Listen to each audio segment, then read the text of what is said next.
সামনে বাংলাদেশে আমাদের জন্য ভয়াবহ সে আরেকটা সিপাহী বিপ্লবের করুণ প্রতি অপেক্ষা করছে। আপনারা অনেকে ভাবতেছেন এইটাও কি সম্ভব?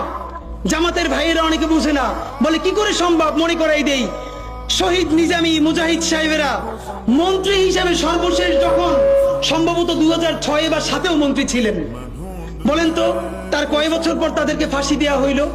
10 বছরও লাগে নাই। রানিং ফুল মন্ত্রী ছিল, লক্ষ লক্ষ মানুষ তাদের সাথে ছিল, তাদের মন্ত্রণালয়ে একটা পয়সার দুর্নীতি বের করতে পারে নাই। 10 বছরের মধ্যে মন্ত্রিত্বের পর তাদেরকে ফাঁসি দেওয়া শুধু হয় নাই, তাদের সন্তানরা তাদের জানাজাটা পর্যন্ত পড়তে পারে নাই। সংখ্যা দিয়ে হয় না ভাই, কোটি কোটি মানুষ দিয়ে সবকিছু হয় না। আজকে আপনারা প্রথম আলোর বিরুদ্ধে বলেন, এই যে আসার সময় বলতেছিলাম শায়েকরে, প্রথম আলোর প্যারালাল কাছাকাছি একটা পত্রিকা কি আমরা দাঁড় করাইতে পারছি? অনেকে বলে আমার দেশের কথা, আজকে শুধু বলি, পরশু জানলাম প্রথম আলোর 10 ভাগের 1 ভাগ বিনিয়োগ এবং আর্থিক সংগতি আমার দেশের নাই। 5 কোটি টাকা হইলে আমার দেশে একটা নতুন প্রেস কিনতে পারে, তাইলে পত্রিকাটা ঠিক মতো ছাপাইতে পারে, ভাড়া লাগে না, সেই টাকাটাও তাদের নাই।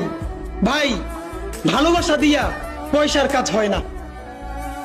50,000 টাকা যে এই লোকটার স্যালারি, এই কাজ যদি 20,000 টাকা দিয়ে করাইতে চান, কোনদিন 50,000 টাকা রিপোর্ট এবং স্কিল আপনি পাবেন না।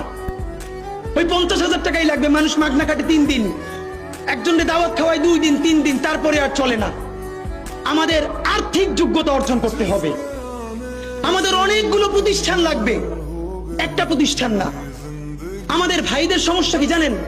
সে আজকে যদি হাটহাজারী মাদ্রাসা দিয়ে কেউ একটা পত্রিকা বার করে, সেই পত্রিকাটাও সে জাতীয় মূলধারা বানাবে না, দেবে দৈনিক হাটহাজারী সে বানাবে।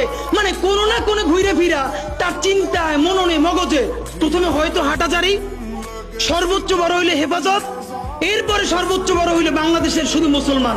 ভাইরা, এই মুসলমানের বাইরের যে জনগোষ্ঠী, সেটা কি আপনার না? আপনি ভাবেন এই দেশের আপনি প্রধানমন্ত্রী, তারপরে ভাবেন আপনার জনগোষ্ঠী কারা, আপনি সেরকম চিন্তা করেন।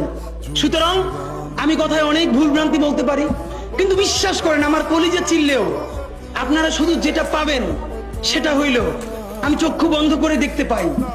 আমরা যদি যোগ্যতা নিয়ে 5-10 বছরের মধ্যে দাঁড়াইতে না পারি, এই ভিডিও, এই ছবি, এই শহীদ পরিবার, এই আহত, এদের জীবন তো শেষ।